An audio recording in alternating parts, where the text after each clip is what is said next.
Bom dia, Paulo Moura, cientista político, 13 de março de 2022. Pessoal, todo candidato é desafiado a encontrar a resposta para a seguinte pergunta: por que o eleitor deve votar em mim e não no meu adversário? Consequentemente, o estrategista de comunicação e marketing deve ir atrás da melhor resposta para esta pergunta, e este é o assunto do meu vídeo de hoje. Mas antes de entrar no assunto, eu quero agradecer a você que doa pelo Pix e pela conta bancária do canal. A sua doação ajuda a ampliar a estrutura do canal, a melhorar o alcance dos meus vídeos, lembrando que este é um canal que faz análise política com viés conservador, à luz da ciência política e da teoria da comunicação, em vídeos curtos. Se você já doou o seu Pix desse mês aqui, meu muito obrigado. Se ainda não doou, sempre é tempo, lembrando que é a sua doação mensal que garante a independência das informações e análises deste canal. Bom, pessoal, a resposta para esta pergunta não é qualquer resposta.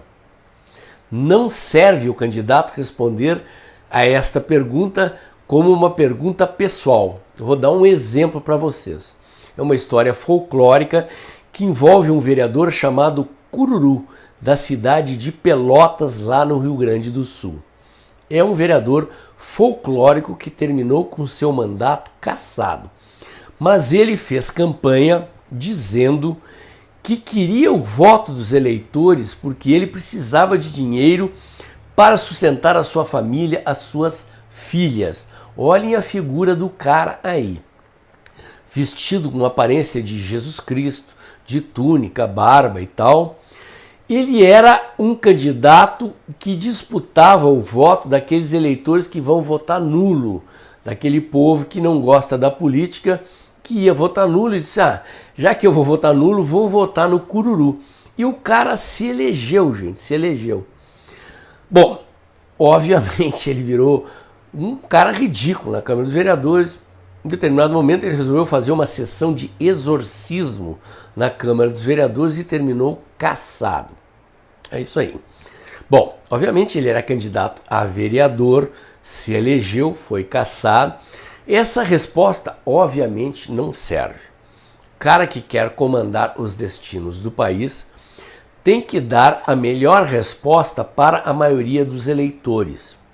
E essa resposta depende da conjuntura, das circunstâncias que envolvem a situação de um país conforme o momento eleitoral, conforme o ambiente eleitoral, situação econômica, política, conjuntural, conforme a percepção que os eleitores têm do governo, se o candidato é situação, se o candidato é de oposição e assim por diante. No caso do presidente Bolsonaro, ele é um candidato situação, que se elegeu em 2018 sob certas circunstâncias, que enfrentou um conjunto de adversidades, que não é percebido como um candidato corrupto, como um presidente corrupto, que não houve escândalos de corrupção no seu governo, que enfrentou um conjunto de adversidades ao longo do seu mandato, está enfrentando agora uma guerra, mais uma, né?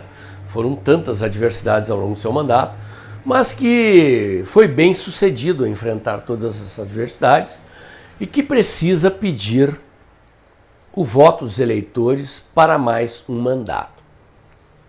Eu fiz um vídeo aqui no canal no dia 26 de dezembro do ano passado, preocupado com uma entrevista em que o presidente Bolsonaro dizia que iria apenas dizer para os eleitores o que é que ele fez para pedir o voto para se reeleger. Porque eu aprendi ao longo de 30 anos mexendo com campanhas eleitorais, que não basta dizer o que fez. O eleitor vota na esperança de um futuro melhor. O que o governante fez serve apenas como testemunho do que ele pode fazer a mais. Então, o candidato, ele tem que prometer um futuro melhor. Ele tem que dizer, olha, nestes 4 anos eu fiz isto e isto e isto. Me deem mais 4 anos que eu vou fazer mais isto e mais aquilo. Foi o que eu disse nesse vídeo publicado no dia 26 de dezembro. Vou contar para vocês que o deputado Eduardo Bolsonaro terminou vendo meu vídeo e entrou em contato comigo pelo DM do Instagram e agradeceu a dica. Espero que tenha chegado lá no presidente Bolsonaro, no pessoal que vai cuidar da campanha do presidente. Espero que seja incorporado. Não sei se o ministro Tarcísio terminou vendo, mas o fato é que chegou ao meu conhecimento um vídeo do ministro Tarcísio, no qual ele responde completamente, de maneira correta, de maneira satisfatória, os requisitos de uma resposta adequada para essa pergunta. Eu trouxe aqui para vocês o vídeo do ministro Tarcísio. Eu acho que ele estava numa dessas conferências aí para o pessoal do mercado financeiro, para investidores, argumentando do que é que o governo fez e do porquê que o presidente Bolsonaro precisa ser reeleito. Ele explica um pouco no início do vídeo a personalidade do presidente Bolsonaro, por que o presidente Bolsonaro tem certas características pessoais que são polêmicas às vezes, mostra o que o governo fez e argumenta por que o presidente Bolsonaro precisa ser reeleito para continuar e fazer mais do que aquilo que foi feito. Projeta um futuro brilhante do Brasil como consequência do que foi feito. Ou o ministro Tarcísio viu meu vídeo, ou o ministro Tarcísio anda lendo meus pensamentos. Seja lá o que for, fiquei muito contente com o que o ministro Tarcísio disse. Obviamente que na propaganda eleitoral não basta alguém falando isso, mas um publicitário competente pega isso que o ministro Tarcísio fez e transforma isso em peças de propaganda. É assim que se faz na publicidade eleitoral. De qualquer maneira, não sei se é iluminação divina ou seja lá o que for, o fato é que empiricamente, intuitivamente, em alguns momentos, como foi num outro vídeo que eu fiz aqui no canal, falando do presidente Bolsonaro sobre discurso básico, e agora, nessa fala do ministro Tarcísio, eu estou percebendo sinais de que há indícios de que a comunicação do presidente Bolsonaro está se encaminhando para o sucesso na campanha eleitoral.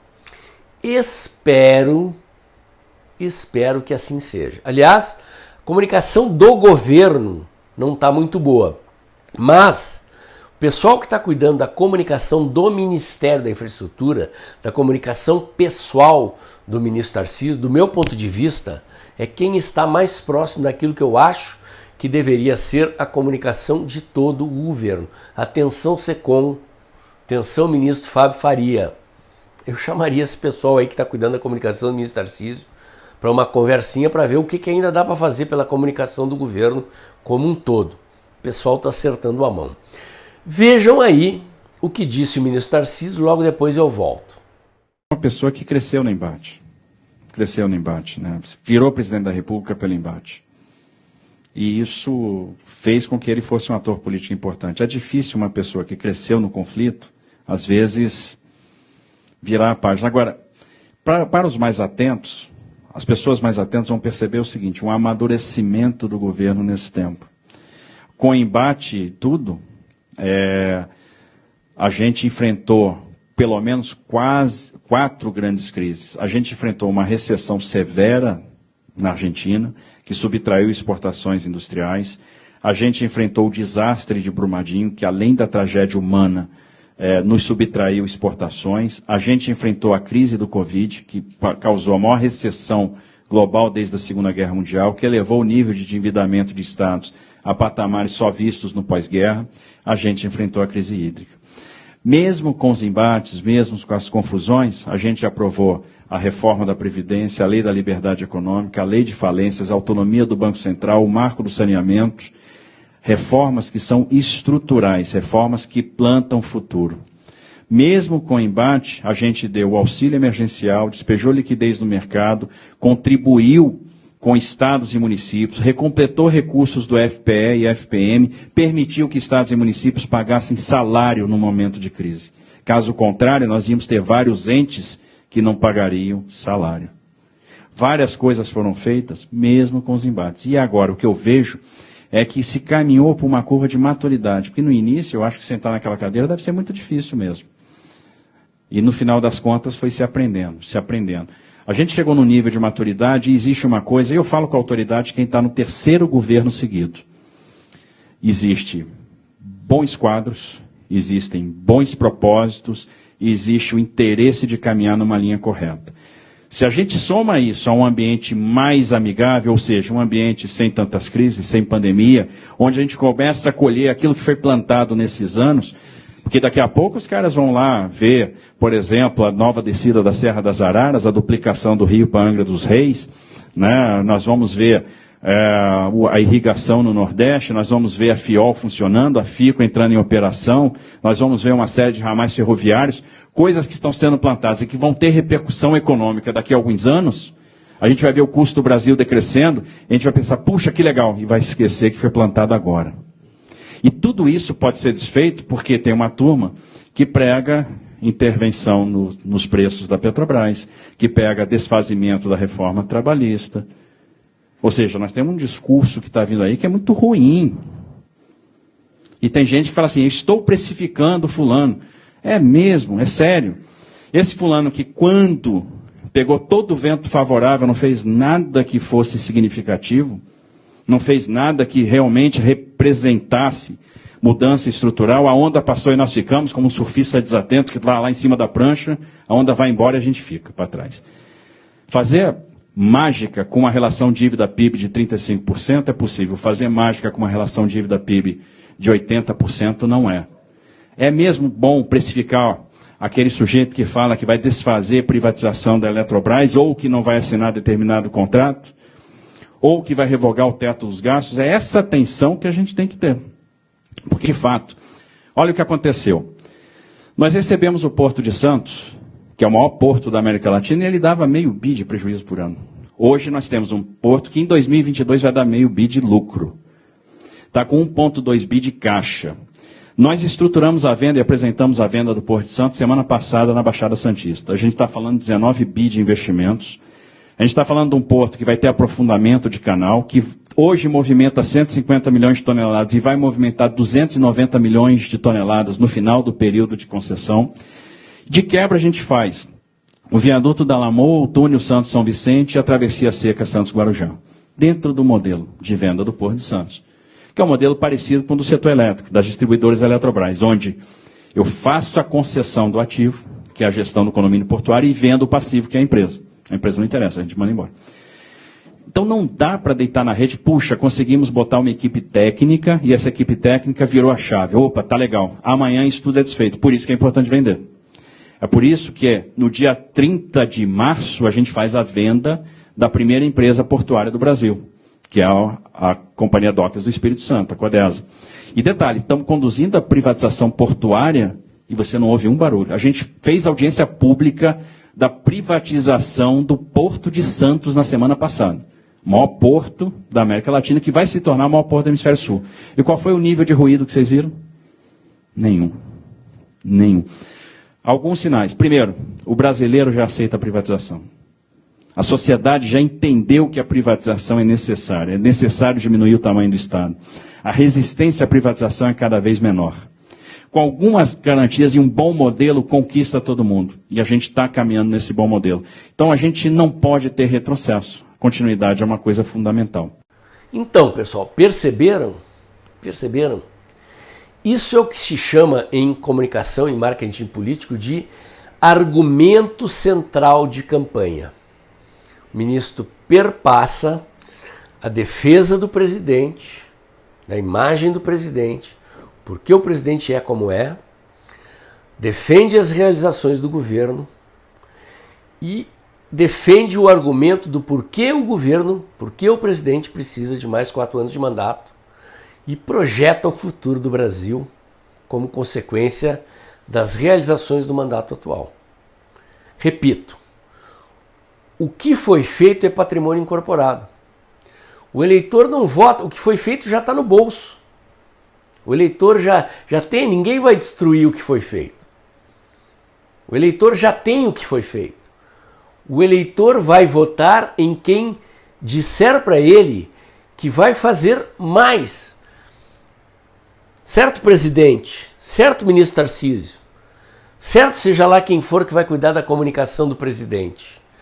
Por favor, façam esse vídeo chegar no presidente, no Eduardo Bolsonaro, no Flávio Bolsonaro, seja lá em quem for.